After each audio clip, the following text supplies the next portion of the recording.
Bonjour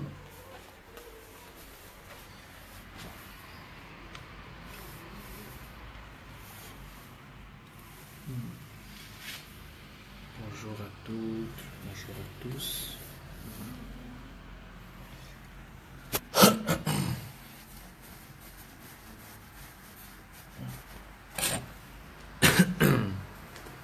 Bonjour.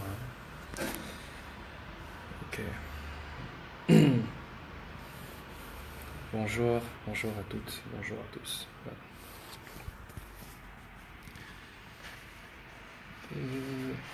Bonjour, bonjour Déa, Romaric, bonjour. Alric Saint-Patrick, bonjour. Voilà. Ok.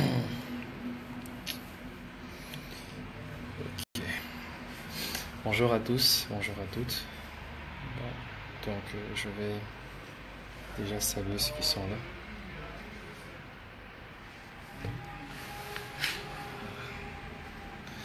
Donc, j'espère que tout le monde va bien. Moi j'ai pris des congés hier.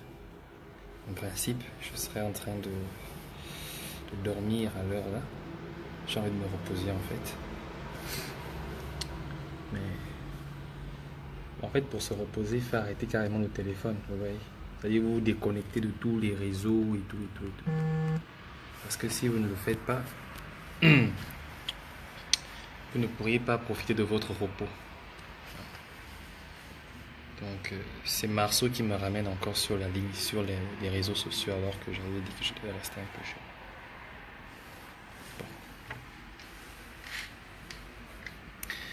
J'aimerais parler aujourd'hui des ONG. Des ONG créées au Gabon, surtout celles qu'Ali Léa a créées au Gabon aujourd'hui. Pourquoi c'est un sujet important? Mais ça, j'aimerais vraiment revenir là-dessus. Tous les sujets au Gabon sont importants. Mais c'est surtout pour comprendre le niveau de fourbeté, le niveau de méchanceté que fait preuve certaines personnes et qui s'amusent avec la conscience des Gabonais, qui s'amusent avec l'image ou encore le désir de liberté des Gabonais pour servir leurs intérêts personnels. Et c'est important de revenir là-dessus. Pourquoi? Parce que je vais vous montrer comment en fait des gens font pour rentrer en politique au Gabon. D'accord? Comment on rentre en politique au Gabon? Et toujours, les victimes sont les populations. Marceau n'a rien dit. Marceau m'a envoyé une information sur quoi Annie Léa aurait créé une ONG qui plante des palmiers à Libreville. Et c'est quand même paradoxal nous sommes un pays qui est recouvert de 80% de la forêt. Donc, ça a un sens planter des palmiers à Libreville. Donc, ce que j'aimerais expliquer aux gens ici, c'est que une ONG, c'est quoi? Donc, je rentre dans les définitions des livres. Moi, j'aime pas faire les définitions des livres. C'est en fait une forme d'association qu'on appelle une organisation qui est mise en place pour défendre des intérêts propres qui sont spécifiques à elle. D'accord? Et cette ONG a une capacité par rapport aux actions qu'elle vise à mener d'être financée par des autres organisations à travers le monde. Donc, il peut y avoir des donateurs énormes quand vous êtes sur une cause qui, ma foi, captive. Ça peut être une entreprise, ça peut être n'importe quoi. Mais le cas donc, c'est d'abord ça, une ONG. Les ONG, on pourra vous parler de Brinks Foreign, de monsieur, comment il s'appelle, monsieur Ona Esangui, on pourra vous parler de plein d'ONG comme ça. Ce sont des ONG qui perçoivent énormément d'argent. Énormément d'argent. Donc, ce que je veux vous dire ici, c'est que au Gabon, c'est différent. Ce type d'ONG dont a créé Ali Léa, moi je les appelle des ONG faites pour préparer l'opinion, pas n'importe quelle opinion, l'opinion politique, l'opinion publique politique. Ali Léa doit faire son entrée en politique Et elle a besoin d'abord déjà d'avoir quelque chose qui lui permet d'être auprès des populations. Donc, elle fait ce qu'on appelle la publicité de son arrivée fracassante en politique. C'est comme ça que vous devez percevoir ça. Et ensuite, elle va s'identifier comme une ONG luttant pour le réchauffement climatique, contre le réchauffement climatique, luttant pour la préservation de l'espèce naturelle, parce que aujourd'hui, c'est le sujet qui est sur la table. C'est le sujet qui fait couler l'encre à travers le monde. Donc, il faut bien quelque chose qui puisse te permettre de pouvoir non seulement t'imposer déjà, commencer à faire ton entrée en politique, mais aussi qui pourra te permettre aussi de pouvoir vous comprenez un peu ce que je veux dire? Il faut bien que les actions de l'ONG d'Annie Léa puissent être rentables. Donc l'ONG est comme une entreprise. Une entreprise qui, soi-disant, qui en fait, en termes d'idées, fait du bénévolat, mais en termes d'action, ce n'est pas du bénévolat. Parce qu'elle-même, elle trouve ses idées, mais lorsque les actions sont mises en place, les gens financent. Donc vous devriez comprendre ça. Mais l'arrivée d'Annie Léa Meillé dans son histoire de ONG là, c'est parce que Annie Léa cherche déjà à faire son entrée fracassante en politique. Et il faut bien qu'on sache désormais qui est Annie Léa. N'oubliez surtout pas une chose. Lorsqu'elle quittait la coalition, elle disait ceci. Je suis une fille fan, la fille de mon père, la fille de ma mère. Je n'ai peut-être pas une voix qui porte. Cela ne veut pas dire que non, je ne peux pas dire quelque chose. Annie a besoin de se faire connaître. Elle a besoin, et vous savez qu'au Gabon, il y a deux façons de faire la politique. La première façon, c'est de regrouper les jeunes. La seconde façon, c'est de pouvoir fournir ce qu'on appelle, ils appellent le militantisme de proximité. C'est quoi? C'est-à-dire, on apporte des poulets, on apporte des sacs de riz, des trucs comme ça. Ou encore, on va danser une danse qu'on n'a jamais dansée, comme a fait l'office de monsieur, comment il s'appelle, votre vice-président là, qui est allé dans une forêt, qui est allé je ne sais où, trouver des riverains. Regardez le contraste, quoi. C'est-à-dire, tu arrives dans un village qui n'a pas de route, mais tu viens avec un cortège de VX, de Prado, et tu danses. Ça veut dire que tu n'es même pas conscient de ce que tu es en train de faire. Voilà. Exactement comme dit Léa, c'est pour les législatifs qu'elle essaie de le faire, c'est pour se donner un nom, c'est pour... Vous voyez, comprenez, mais voilà. Mais pour créer une ONG, en réalité, on n'a pas besoin d'autant d'argent. Déjà, il faudrait que vous le sachiez. Et généralement, ce type d'ONG, le type que Léa est en train de piloter, ça peut soit être elle-même la créer, soit elle a été parrainée, ou encore c'est une stratégie parce qu'il y a quelqu'un qui pilote derrière. Et ça ne m'étonnerait pas que soit la main noire de Ndonsima soit quelque part dans les parages. Bah, c'est sa façon de faire, c'est sa façon de procéder. Donc tout ça pour venir vous faire savoir ceci. Nous sommes dans une phase où des gens n'ont pas, ou du moins des gens qui ont essayé. Parce que je ne vais pas totalement balancer, verser la merde sur elle. Elle a essayé. Mais quand tu essayes et que tu te rends compte que tu ne crois qu'à des ambitions politiques sans pourtant croire aux ambitions des citoyens, facilement tu es déçu et tu te sens obligé de faire aussi de la politique parce que tu veux t'imposer sur le plan politique. Alors que nous n'avons pas besoin de ça. Ce dont nous avons besoin, c'est en fait une façon de pouvoir recadrer les choses. Les populations auprès desquelles aujourd'hui tu milites ont besoin d'autre chose. Ont besoin d'autre chose. Aujourd'hui, j'ai lu un texte écrit par PH et ça m'a vraiment plu. C'est-à-dire que pour nous, les activistes, nous sommes en train de voir dans quelle mesure il va falloir que nous adaptions une nouvelle forme de combat. Mais nous sommes dans l'information, la sensibilisation, mais une sensibilisation de proximité. Une sensibilisation de proximité. Il y a des liens qui sont mis à votre disposition pour pouvoir faire des donations pour ceux qui veulent participer. C'est pour pouvoir financer cette sensibilisation de proximité et pouvoir mettre en place ces actions que nous souhaitons tellement mettre. Nous avons déjà préparé, mais il manque juste ce petit, vous comprenez, quelque chose là pour commencer à faire des choses. C'est important. Aujourd'hui, nous avons tous les éléments possibles pour pouvoir engager des actions qui pourront entraîner inéluctablement la chute d'Ali Bongo. Mais nous ne devons pas faire juste de la récupération médiatique, parce que nous faisons beaucoup dans la récupération médiatique.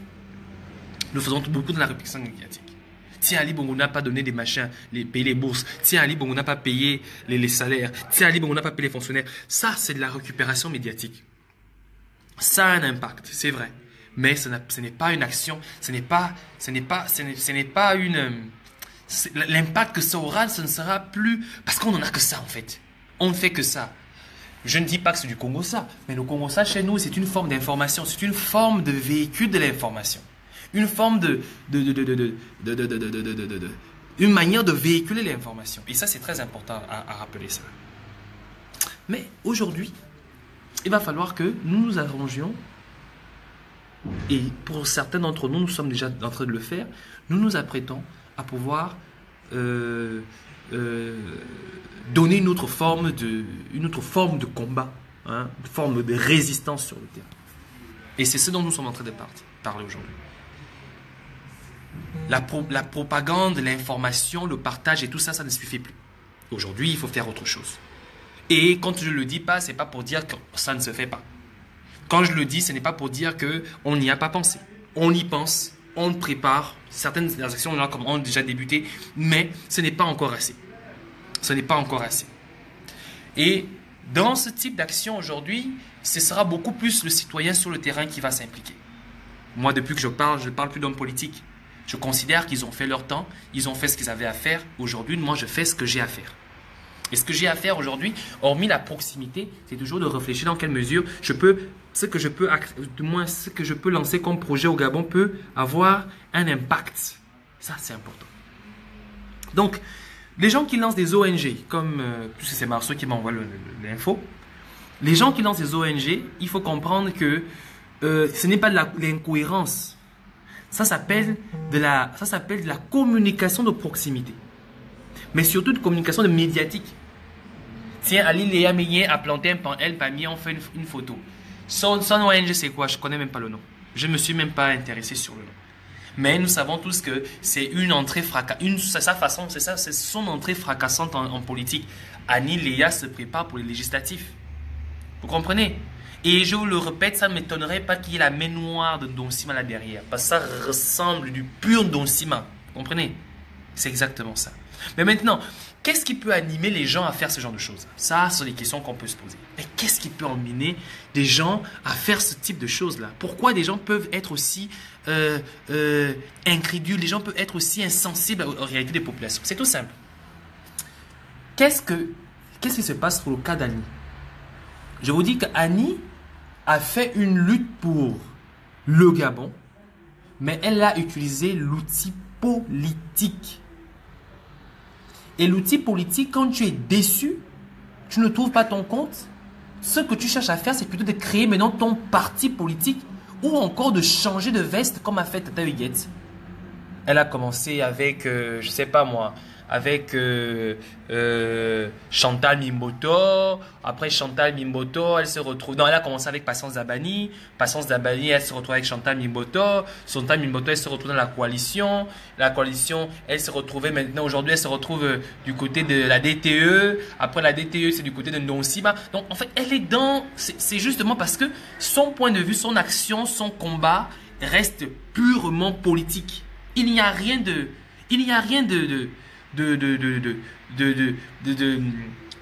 citoyenne en fait. C'est purement politique. Et la politique est constituée de déception. Quand tu t'engages en politique, c'est comme si tu t'engageais en amour avec une femme que tu ne connais pas. Ou avec un homme que tu ne connais pas. Sois-en sûr que tôt ou tard, tu seras déçu. C'est comme ça.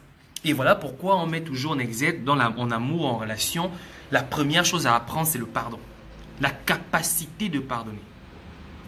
Parce que si tu ne peux pas pardonner, vous ne pouvez pas espérer vivre une relation amoureuse qui ira très loin. Donc, il faut comprendre ça. Tiens, quelqu'un qui m'a dit que Tata Huguette et Annie sont très proches. C'est normal si les deux sont très proches. Tout à l'heure, je dis que je sens une mère de Ndonsima derrière. Je vous ai dit tout à l'heure que je sens une mère de Ndonsima derrière. Bon, maintenant, quand vous me dites qu'ils sont très proches, donc on comprend tout de suite pourquoi ils sont très proches. C'est parce que le même pionnier, ou du moins le même manager, la même personne qui manage Annie Léa est la même personne qui manage Tata Huguette. Donc vous comprenez un peu ce qui se passe. Donc elle aujourd'hui, il faut qu'on sache qui elle est. Il faut qu'elle se donne un nom, il faut qu'elle se donne une image, il faut qu'on la voie. Alors, qu'est-ce qui se passe? On passe d'abord par une communication de proximité. La proximité ici, il s'agit de quoi? De créer cette soi-disant ONG avec laquelle on pourra prendre des images, on pourra mettre sur Internet. On commence les législatives sans pourtant qu'on ne dise aux gens qu'on est aux législatives. Non, ce n'est pas un problème. Qui veut le législatif a le droit d'aller. Nous sommes au Gabon, nous rêvons d'une démocratie. Alors, ça, ce n'est vraiment pas un problème. Mais là où il y a un problème, c'est que il faut que les gens comprennent ceci.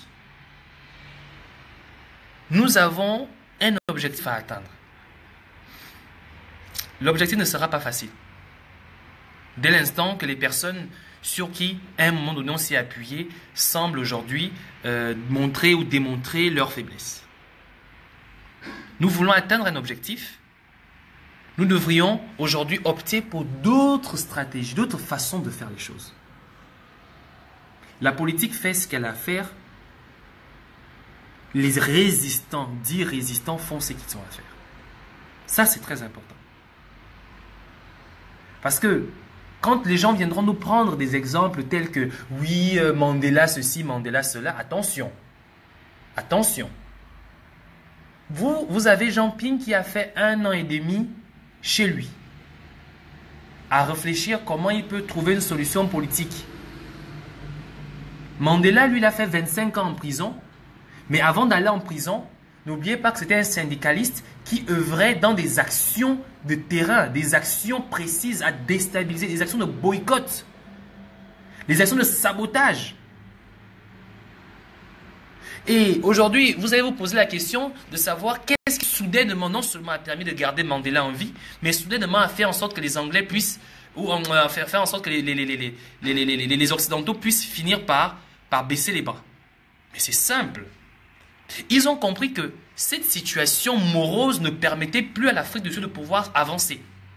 Et avec toute cette pression médiatique, tous ces regards sur l'Afrique du Sud, il fallait trouver un compromis. Personne ne sait quel est le compromis qui a été signé entre Mandela et les envahisseurs, les Blancs. Mandela, tu arrives, tu reprends les rênes du pays, mais il ne faut pas oublier qu'il y a quelque chose que tu dois nous donner. Qui sait ce que Mandela a donné aux Blancs pour qu'ils puissent être libres? Personne ne sait. Mais nous connaissons seulement l'image de le héros.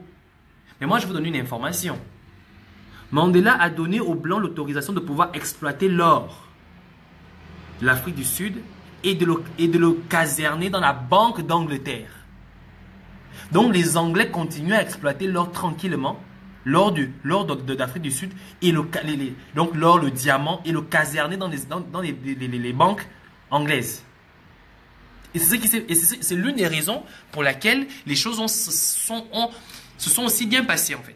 C'est-à-dire que pour pouvoir prendre les rênes du pays, il fallait céder quelque chose aux Blancs. Cette partie du film, personne n'est au courant de ça. Ou du moins quelques-uns en savent quelque chose là-dessus. Personne ne fait une communication là-dessus. Parce qu'il ne faudrait pas alterner l'image de l'homme. Il n'y a même pas de quoi avoir honte.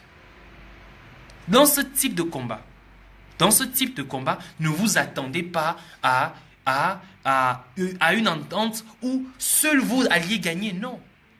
Il y aura un 50-50, mais il y aura forcément quelque chose à donner, quelque chose à sacrifier. Forcément. Et c'est ça en fait le problème. Le problème ici, le sacrifice qui sera donné en contrepartie, les gens ne le percevront pas comme si c'était quelque chose de nécessaire. Les gens verront toujours comme, oh tiens, pourquoi est-ce qu'il a dû? Mais pourquoi il négocie? Mais pourquoi il parle avec les Blancs? Non. C'est pas comme ça qu'on doit voir les choses. Vous savez, dans la politique, une chose que j'ai apprise, c'est que il faut savoir avoir un regard panoramique de la situation. Il faut savoir sortir de cette réalité et avoir un regard panoramique de la situation. Qu'est-ce qui fait en sorte que Jean Ping négocie avec les Français quand on sait que les Français sont la cause, sont même au centre, sont même à la tête de notre malheur? Qu'est-ce qu'ils veulent? Posez-vous ces questions. Et nous, qu'est-ce qu'on veut? Est-ce qu'on veut qu'Ali Bongo parte? Alors dans ce cas, on œuvre dans les actions citoyennes pour faire partir Ali Bongo. Est-ce qu'on veut gagner notre liberté, notre indépendance véritable? Alors dans ce cas, on œuvre pour le boycott, mais surtout ce qui est sûr et certain, créer une véritable crise entre le Gabon et la France.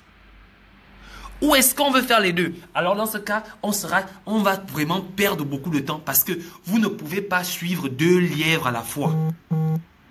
Vous ne pouvez pas suivre deux lièvres à la fois. Quelle que soit l'action que vous voulez mener, vous devriez rester conscrit sur une manière de travailler bien précise. Si aujourd'hui Jean Ping doit faire des compromis avec la France, c'est parce que c'est de l'ordre politique.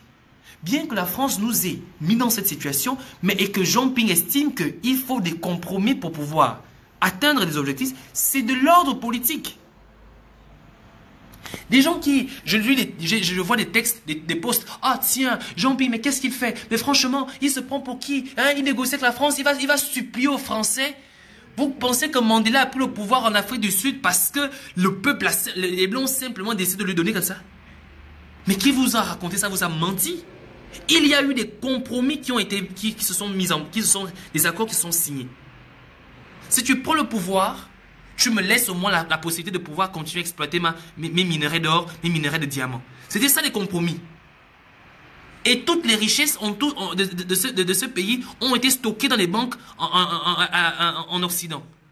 C'était la condition pour pouvoir prendre le pouvoir en Afrique du Sud. Cette partie de l'histoire, vous l'avez oubliée soudainement, hein? Ou bien vous ne la connaissez pas. Cette partie de l'histoire, vous l'avez oubliée, vous ne la connaissez pas. Mais quand on vient de prendre des exemples sur Mandela, le grand leader, oui, c'est un leader. Mais un leader qui a compris que le côté radical ne va jamais permettre à ceux qu'il puisse prendre le pouvoir en vie. Parce que soit Mandela restait radical, il mourrait tôt ou tard en prison. Soit il devenait souple, mais il atteignait au moins un objectif sur deux. Le premier objectif, c'était de prendre le pouvoir.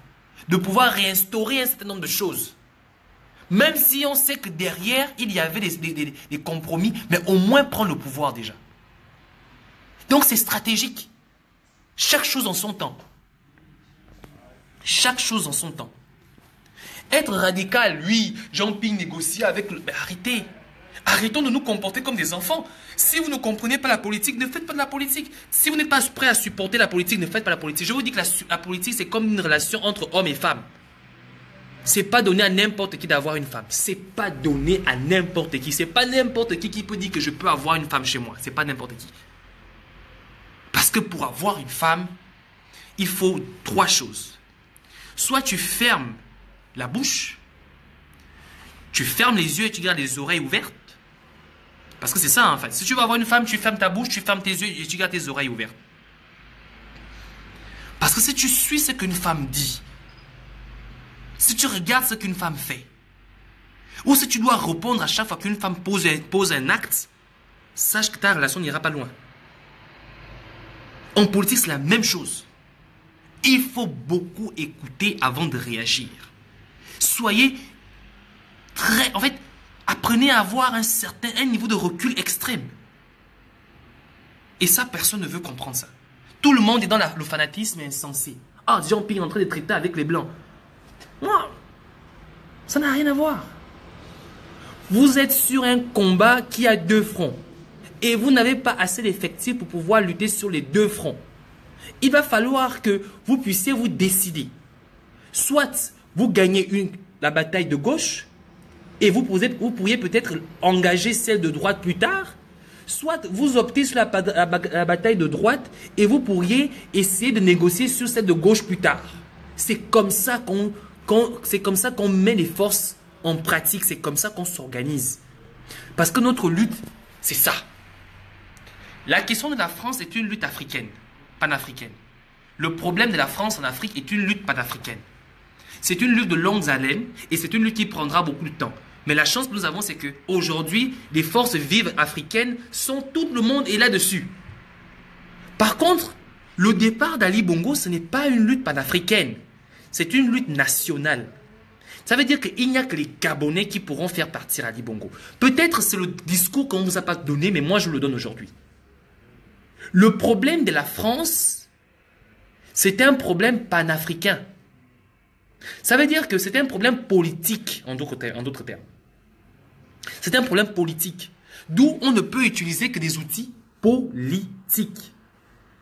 Et aussi, des outils citoyennes. Mais pour pouvoir atteindre, ou du moins pour pouvoir mettre en place des outils citoyens à lutter contre la France, il faudrait déjà que le peuple puisse prendre le pouvoir. Parce que lorsque le peuple prend le pouvoir, ils peuvent chasser les Français et leurs intérêts quand ils veulent. Maintenant, pour prendre le pouvoir, qu'est-ce qu'il faut faire? Il faut donc se concentrer sur celui qui embrigade le pouvoir. C'est Ali Bongo. Et la seule personne qui pourra faire partir Ali Bongo, c'est le peuple. Par conséquent, on se concentre sur un travail de proximité, de communication, de sensibilisation à préparer le peuple à ce qu'il puisse prendre le pouvoir. Et une fois que le peuple a pris le pouvoir, nous avons l'argument, l'élément, la pièce maîtresse pour pouvoir lutter contre l'impérialisme. Parce que là, désormais, le peuple sera uni et soudé et pourra se détourner vers l'impérialiste. Mais vous ne pouvez pas en même temps vouloir combattre la France, vouloir combattre Ali Bongo. C'est comme je vois ces panafricains qui veulent combattre en même temps le franc CFA, en même temps combattre l'esclavagisme en Libye. En fait, nous sommes éparpillés dans tout, quoi. Nous sommes éparpillés dans tout. Et du coup, quelles que soient les actions que nous menons, ça n'a pas réellement d'impact. Ça n'a pas d'impact. Pourquoi? Parce que nous sommes éparpillés. Je vais revenir sur un fait. Un fait social, chose que nous vivons. Lorsqu'un homme a plusieurs copines dehors, pour ceux qui connaissent les gens qui ont, il est difficile que cet homme puisse construire vraiment quelque chose dans sa vie. Je veux parler, puisse vraiment construire une richesse pour sa famille. Pourquoi? Parce que son énergie, il le déploie partout. Et le fait qu'il le déploie partout, il n'arrive pas à avoir quelque chose de concret, de consistant. Mais lorsqu'un homme passe son temps, donne plus de temps à sa famille, il a tous les éléments nécessaires pour pouvoir faire de la richesse, créer de la richesse, pour pouvoir l'envoyer, en fait, pour pouvoir la projeter sur un avenir certain. Et donc, pour revenir sur ce que je disais, c'est que si nous consacrons nos énergies, nos efforts sur quelque chose qui pourra nous permettre d'avoir un outil efficace et sûr contre l'impérialiste, il faudrait que nous nous concentrons là-dessus. Ali Bongo doit rester dans son monde. Il doit rester dans son monde. Jean Ping doit rester dans son monde politique. Mais nous, les citoyens, nous devrions nous orienter sur ce qui est important. Ce qui est important, c'est prendre le pouvoir. Pas politiquement, mais prendre le pouvoir par la force. Parce qu'il n'y a que la force. Il n'y a que la force pour prendre le pouvoir au Gabon. Tout ça pour vous faire comprendre que nous, voilà, quelqu'un m'a écrit un message aujourd'hui, hier soir. Moi, j'ai écrit sur ma page, c'est bon, je prends des congés. Je suis vraiment fatigué. Et quelqu'un m'a dit, ah tiens, tu n'as plus de sujet. Marceau, lui, m'a envoyé un message aujourd'hui sur la Nil Léa. Et voilà un sujet que je vous donne. C'est pour vous dire que ce n'est pas le manque de sujet. C'est pas le manque de sujet un sujet pour le créer, j'ai besoin de lire juste 2, 3, 4 lignes, je fais la synthèse, je commence à poser des questions. Dès que j'ai posé des problématiques, j'ai trouvé un sujet. C'est aussi simple que ça. On n'a pas besoin Non, j'ai une ligne, tu me donnes une phrase, je pose une problématique, je pose des questions, je me pose des questions et j'ai un sujet. Ce n'est pas ça. Le problème, c'est que je rentre dans cette phase parce que j'ai envie de me projeter sur quelque chose. Et il faut que je prenne un certain recul. Pas recul pour dire que non, je commence à douter de la politique. Non. Ça n'a rien à voir. J'ai besoin d'un petit repos. Un petit repos pour observer la prochaine étape qui sera à venir. Et ça se prépare dans le repos, dans le calme. Donc, révolution, désobéissance civile, je ne sais pas encore qu'est-ce que je pourrais dire. Toutes ces différentes stratèges ou toutes ces différentes choses, tout ça c'est important, c'est nécessaire. Oui, on doit le faire. Mais il faut savoir le faire. Il faut savoir le faire. Ali Bongo, tellement qu'il est stupide et idiot, il nous donne chaque fois des occasions pour pouvoir le mettre KO, mais nous ne les suivons pas. Nous sommes les gens de boxeurs qui qui cognent, mais qui ne se rendent même pas compte que l'adversaire a tellement de points faibles, il suffit de cogner une fois et c'est fini. La pénurie de taxis était une occasion, ou encore c'est une occasion véritable pour foutre le bordel à Libongo. Est-ce que vous vous rendez compte de ça? Tous les Gabonais étaient dans la rue. Ils n'arrivent pas à pouvoir prendre leur taxi. Un jour de pointe, lundi matin, tout le monde doit aller à l'école, tout le monde doit aller au travail. Il n'y a pas de taxi. Vous imaginez la mobilisation qu'il y avait lundi matin dans les rues de Libreville? Cette mobilisation aurait pu être utilisée à bon escient et ça aurait créé un véritable désarroi. Vous imaginez un peu? Tout ça demande quoi? Ça demande que les gens soient éveillés, organisés. Parce que s'il y avait déjà une organisation réelle et véritable sur le terrain, une chose comme ça, ça ne pouvait pas passer inaperçu. Ça ne pouvait pas nous manquer, ça ne pouvait pas laisser échapper. Qu'est-ce qu'il a fait? Il savait que cette situation, au cas où les gens se mobilisaient, parce que tout le monde est dans la rue, il suffisait seulement qu'un mot d'ordre, des gens commencent à dire mais non, on en a marre, écoutez, on commence à barrer les routes. Je vous assure que l'émeute que cela aurait créé, il n'aurait pas pu gérer ça. Pourquoi? Parce que ça a été l'idéal. Les gens étaient dehors au niveau de Iaï, les gens étaient dehors au niveau de Zengue, les gens étaient dehors au niveau de Vendo, les gens étaient dehors au niveau du 12, les gens étaient dehors au niveau du Feu Nzanyon, du rond-point Nzanyon, les gens étaient dehors partout dans Libreville, ce qui veut dire que s'il y avait une bonne coordination, nous avons l'impact, nous avons l'effet boomerang que nous recherchons depuis. Mais tout ça parce que les gens sont orientés à raconter des bêtises, ou du moins orientés à apporter des pics sur la politique de Jean Ping, au lieu de se concentrer ou se concentrer sur ce qui est nécessaire. Ali Bongo nous donne des opportunités de le mettre KO, mais nous ne suivons pas. Cette pénurie de taxis aurait pu être un moyen bien stratégique à utiliser pour faire ce qu'on avait à faire. Mais non. On va attendre un jour férié où tout le monde est en train de dormir chez soi pour qu'il sorte dans la rue. Quel Gabonais qui va sortir dans la rue? Il ne sortira pas. Il ne sortira pas. Mais le jour de la pénurie de taxis, c'était le moment idéal. Mais ne vous inquiétez pas. Nous savons qu'Ali Bongo, il n'est pas. En fait, c'est pas de sa faute. Hein. Comme le disait Camus, il n'y a que la bêtise qui persiste. Il va encore revenir dans la même bêtise. Il va encore refaire des mêmes bêtises. Mais un jour, on ne le ratera pas. Et pour cela, nous commençons à nous organiser. Donc voilà pourquoi nous sommes dans la préparation, l'organisation, la sensibilisation, la communication de proximité.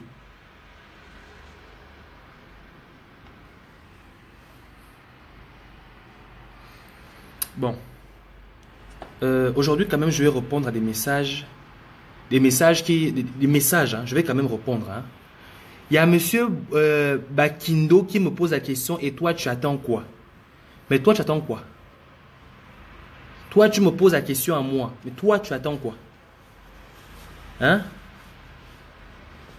Moi déjà ce que je fais c'était de donner déjà l'idée. Toi tu attends quoi?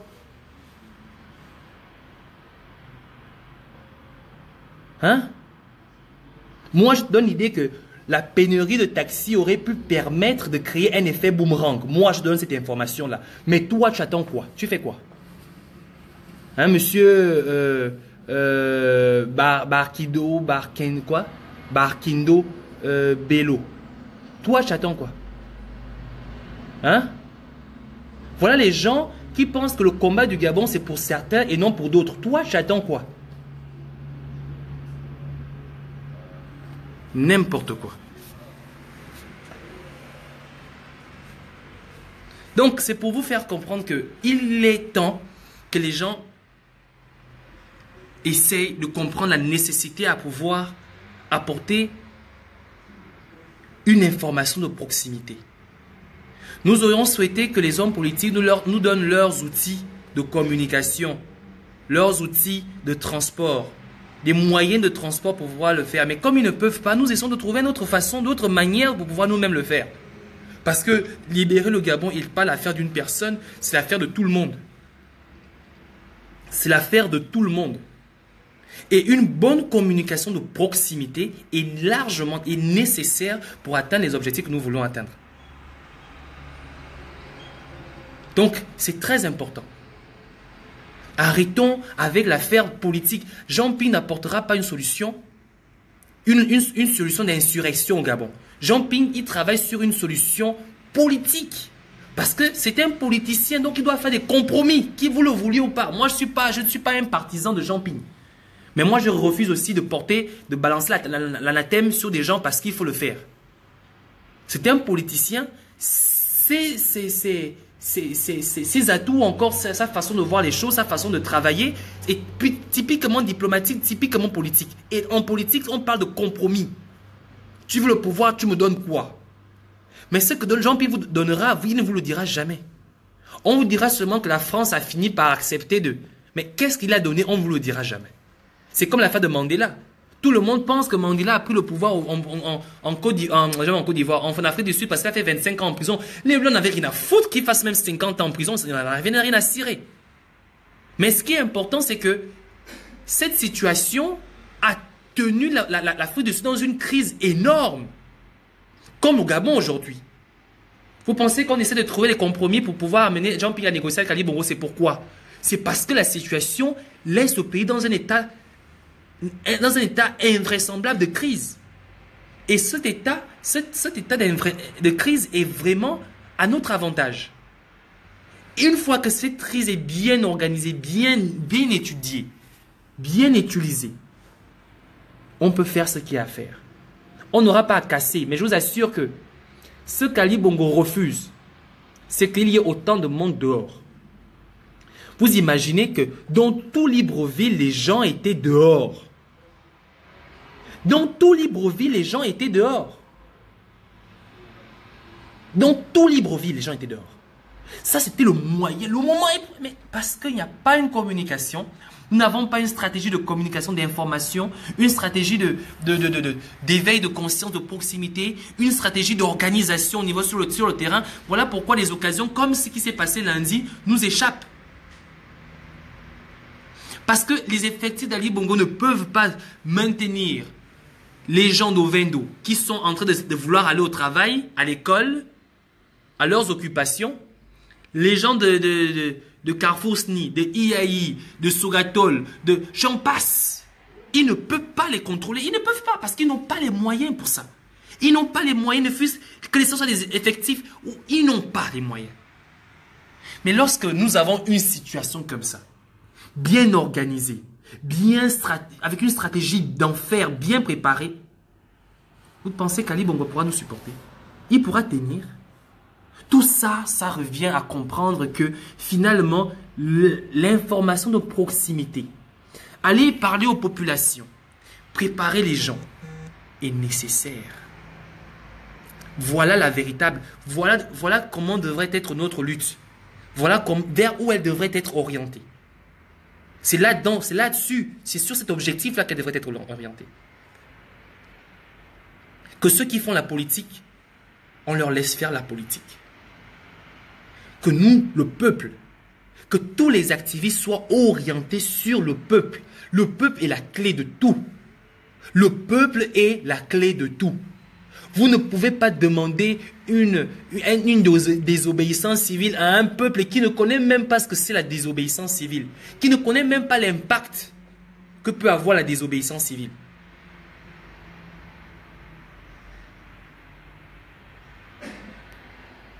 Gisèle dit que jusqu'à Mouila, les gens n'allaient pas au travail. Mais vous imaginez un peu ce qui s'est passé. Ça veut dire que, allez, voilà des choses qu'il craint. Allez, selon vous, pourquoi il a envoyé les véhicules de l'armée pour transporter les gens? Ce sont des situations qu'il craint. Et quand on vous dit que ce mec craint, il craint l'insurrection populaire, les gens ne comprennent pas cela.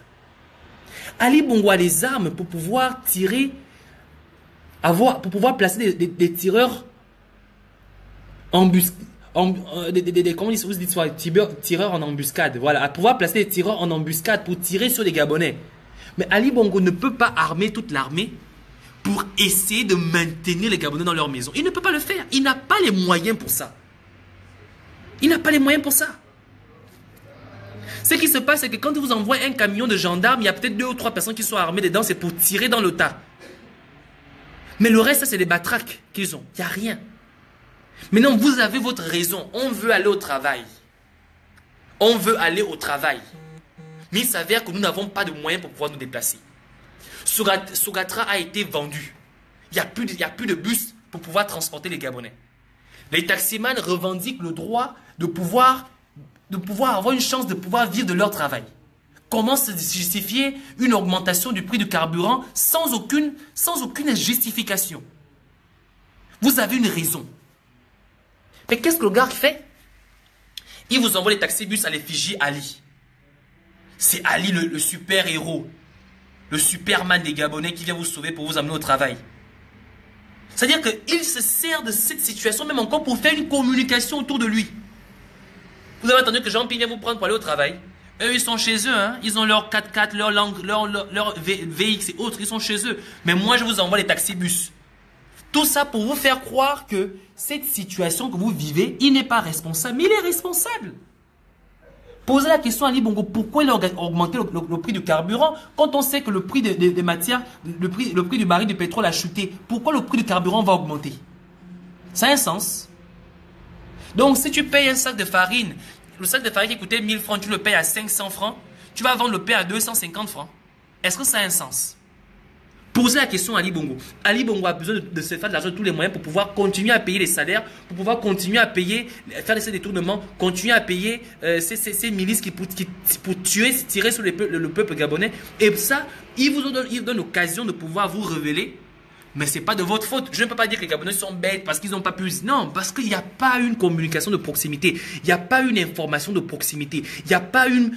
Il n'y a rien en fait sur le terrain qui pourra permettre aux gens qu'une fois qu'une situation comme ça est saisie, que les gens se mettent à faire ce qu'il y a à faire. Vous comprenez? Donc, Marceau, moi je voulais prendre mes vacances. Toi, tu m'envoies des messages bizarres. Et moi, ça m'énervait vraiment. Vraiment énervé. Pourquoi? Parce que c'est pas qu'il m'envoie le message qui m'énervait, mais c'est de lire cette stratégie de banlieue, cette stratégie de Moutouki, de créer des ONG et faire des photos alors qu'on veut faire une rentrée en politique. Fais ta rentrée en politique. Positionne-toi clairement. On sait que c'est Ndonsima qui manage tout ça. On sait ça.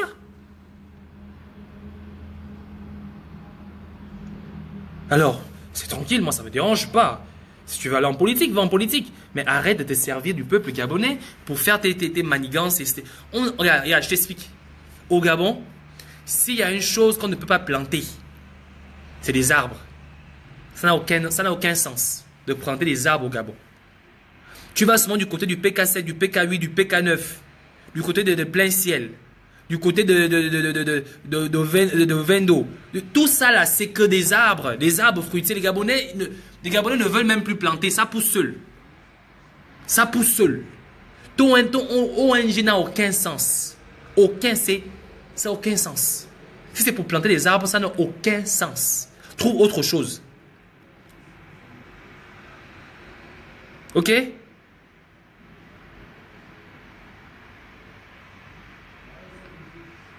Donc, si maintenant tu veux planter des arbres, va planter les arbres en Libye, par exemple.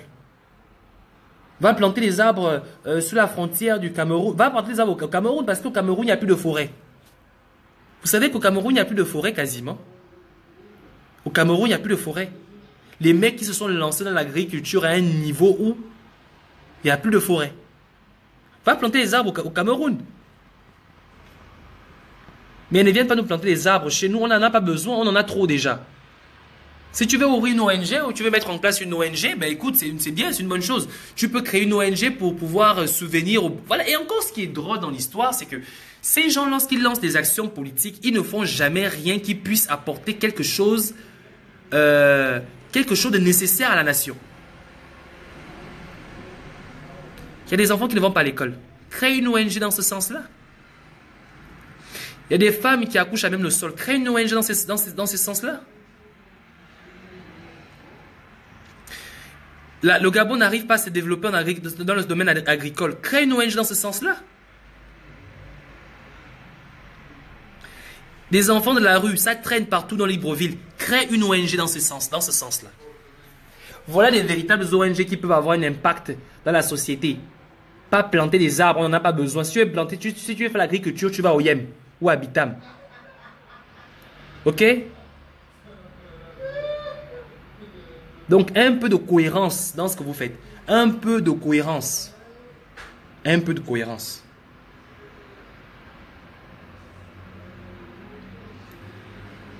Si vous voulez faire de la politique, vous êtes libre de faire la politique. Nous, on ne vous dérange pas. Mais nous, ce qu'on dit, c'est que arrêtez de vous servir du peuple gabonais.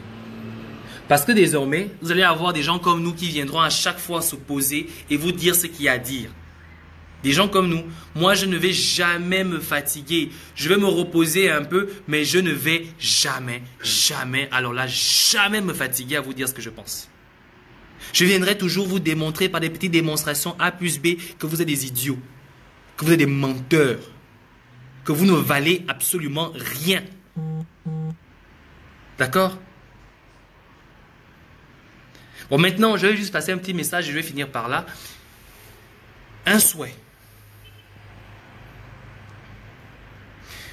Il va falloir que nous les activistes, il va falloir que les Gabonais en général, il faut comprendre aussi les activistes ne sont, pour moi un activiste n'est pas celui seulement qui fait des vidéos. Celui qui peut aussi écrire des textes, des posts partagés, c'est un activiste. Ceux qui reçoivent des informations dans des groupes de WhatsApp et autres, c'est bien. Mais essayez, avant d'envoyer une information, vous-même d'abord, à vous, comprendre, essayez de comprendre le message. C'est important. Prendre, partager seulement n'est pas nécessaire. Quand vous recevez une information, lisez-la, analysez-la, essayez de la comprendre. Si vous ne comprenez pas, appelez n'importe qui. Moi, mon Facebook est ouvert. Je vous assure, je ne sais pas, je me rappelle pas avoir reçu un message de quelqu'un qui s'exprime sans que je n'ai eu le temps de répondre. Souvent, quand on m'envoie beaucoup de vidéos, je les regarde seulement, je réécris peut-être merci. Mais si tu m'écris un message, tu veux me savoir quelque chose sur moi, tu veux comprendre quelque chose, tu as reçu un message, tu aimerais comprendre quelque chose, tu m'écris, je vais te répondre. Tu m'écris, je vais te répondre. Ça, c'est un truc vraiment, je ne sais pas. Je réponds à tout, peu importe l'heure que tu vas m'appeler, tu vas m'écrire, je vais te répondre. Si tu veux m'appeler au téléphone, je vais décrocher ton téléphone. Je suis ouvert à tout le monde. Frère, voilà ce que j'ai reçu. Ah oui, qu'est-ce qui se passe? Ah voilà. Mais qu'est-ce que tu en penses? Je ne reste ce que tu penses. Ce que je pense n'est pas important. C'est ce que tu aurais compris, mais surtout ce que tu aurais fait de ce message qui est important. Parce que nous recevons tellement de messages dans les groupes WhatsApp. À un moment donné, c'est la même information. À un moment donné, elle est avérée. À un moment donné, elle ne l'est pas. Mais c'est cette information qui fait en sorte qu'à un moment, tu n'arrives même plus à suivre l'information qui est nécessaire. C'est vrai que toutes les informations sont nécessaires. Parce que quand tu regroupes tout ce tas d'informations, tu décèles où est-ce qu'il voulait en venir. Donc, c'est vraiment important. Avant de partager une information, lorsqu'une information arrive à votre niveau, avant de la partager, essayez quand même de vous poser des questions. Dans quel but cette information a été véhiculée?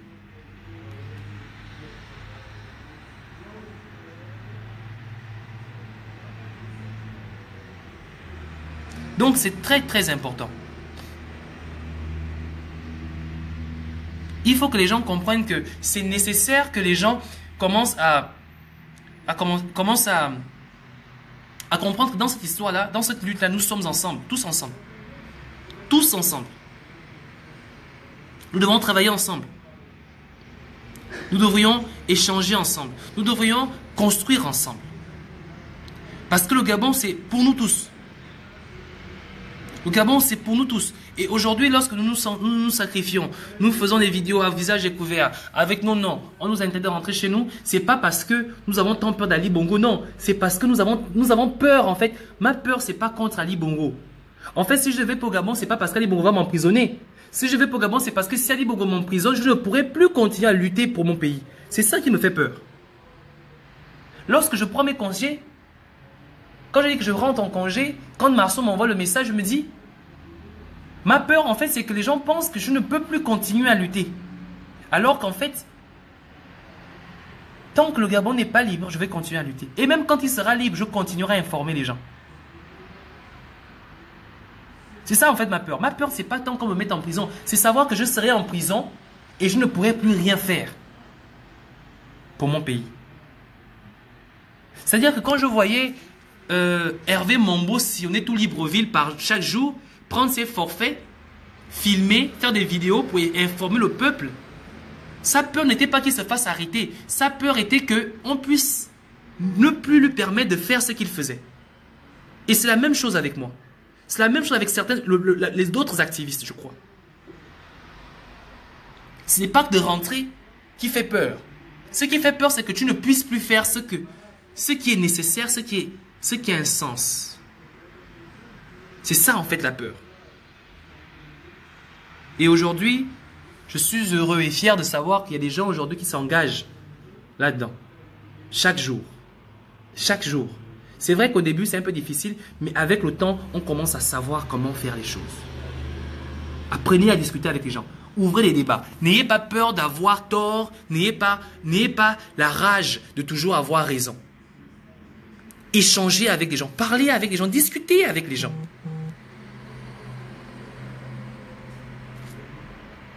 Je fais là de 2 heures. Je passe 3 heures au téléphone avec Stéphane Zenk. On se dit quoi? On va parler de tout et de rien. On débat. Mais vous ne pouvez pas vous imaginer quand nous sommes sur un débat contradictoire avec Steph et moi, mais c'est incroyable. C'est-à-dire que lui va chercher à donner tellement qu'il veut avoir raison. Moi, je vais tellement aussi avoir raison. Mais à la fin, on doit trouver un compromis. Et ça grandit. C'est la même chose quand j'appelle Bob. On discute avec Bob sur un point. C'est la même chose quand j'appelle Danger. C'est la même chose quand j'appelle Yannick Domba. Ou encore quand je vais appeler Adèle. Mais c'est ça en fait. C'est parce qu'on échange. Mais c'est aussi la même chose quand j'appelle les autres qui ne sont pas activistes. Une maman m'appelle souvent, papa, qu'est-ce qui se passe? Voilà ce que j'ai eu comme information. Non, maman, il n'y a pas de problème, c'est pas... On discute. Il faut savoir échanger.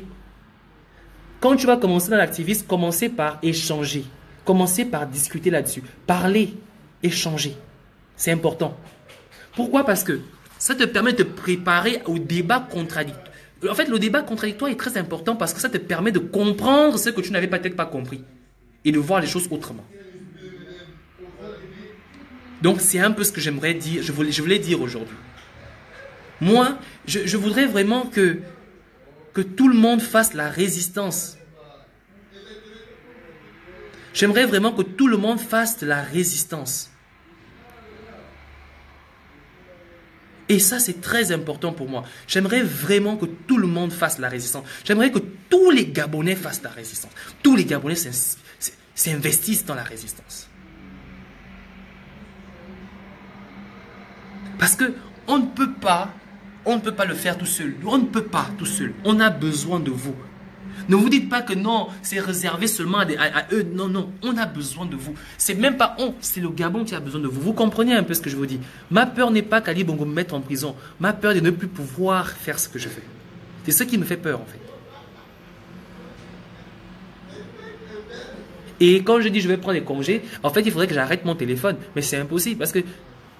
Et à chaque fois que je verrai quelque chose, ça va toujours me pousser, ça me donnera toujours envie de venir dire quelque chose.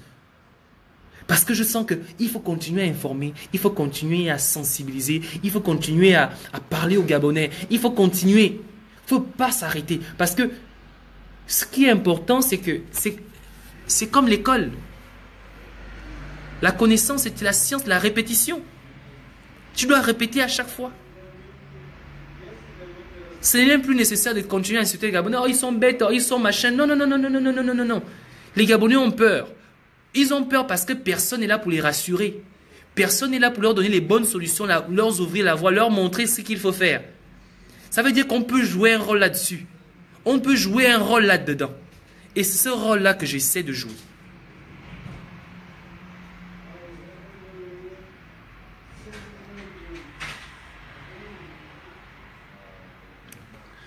Maman dit, maman Pouna dit, trop de passifs dans notre pays.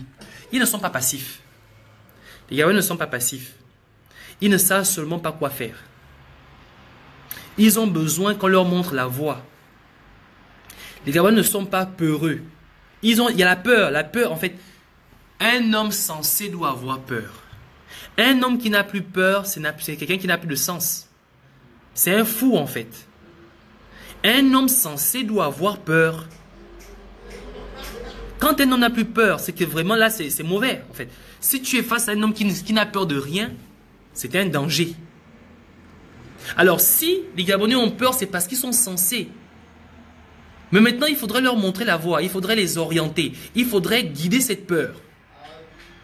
Il faudrait que de cette peur, ils puissent trouver la force de faire les choses qu'ils ont à faire. Quand je vois des gens dire simplement « Ah, les Gabonais, ils ont peur. Ah, les Gabonais, ils ont peur. Ah, les Gabonais, ceci, les Gabonais, cela. » Mais ça n'apporte rien. En fait, ça n'avance rien dans ce que vous devriez faire. Le fait d'avoir peur, c'est tout à fait normal. Et on ne peut pas les en vouloir parce qu'ils ont peur. Non, au contraire, on doit les encourager. Maintenant, il va falloir qu'on transforme cette peur en motivation. Et pour cela, il faudrait une communication de proximité. Je dis proximité pourquoi? Parce que je sais qu'à distance, il sera difficile que les Gabonais me suivent. Donc, il va falloir que nous sensibilisons ceux que nous pouvons sensibiliser sur le terrain pour pouvoir faire ce qu'il y a à faire. Et ça doit se faire dans une discrétion totale parce que nous savons qu'Ali Bongo a horreur des personnes qui peuvent éveiller les consciences des Gabonais. Voilà la raison pour laquelle on enferme toute personne qui prend la parole au niveau du QG, mais surtout qui semble pertinent au niveau du QG. C'est ça. Vous comprenez maintenant là où je veux en venir. Donc, en d'autres termes, et je vais finir par là, merci pour ceux qui m'ont suivi. J'invite tous les Gabonais à se lancer dans l'activisme. J'invite tous les Gabonais à pouvoir dire, à pouvoir faire quelque chose pour le Gabon. Ne nous trompons pas de cible. Notre cible, c'est la France. Notre cible, c'est Ali Bongo. Mais ne nous trompons pas de cible. On a deux cibles. Tu ne peux pas utiliser une même arme et tirer sur deux cibles à la fois. C'est impossible. Ce qu'il va falloir faire, c'est que concentrons-nous sur la cible qui est à notre axe, qui est à notre portée. La France, pour le moment, n'est pas à notre portée. Est-ce que vous comprenez ce que je dis? La France n'est pas à notre portée. Peut-être il faudrait qu'on vous le dise, mais la France n'est pas à notre portée. Celui qui est à notre portée, c'est Ali Bongo.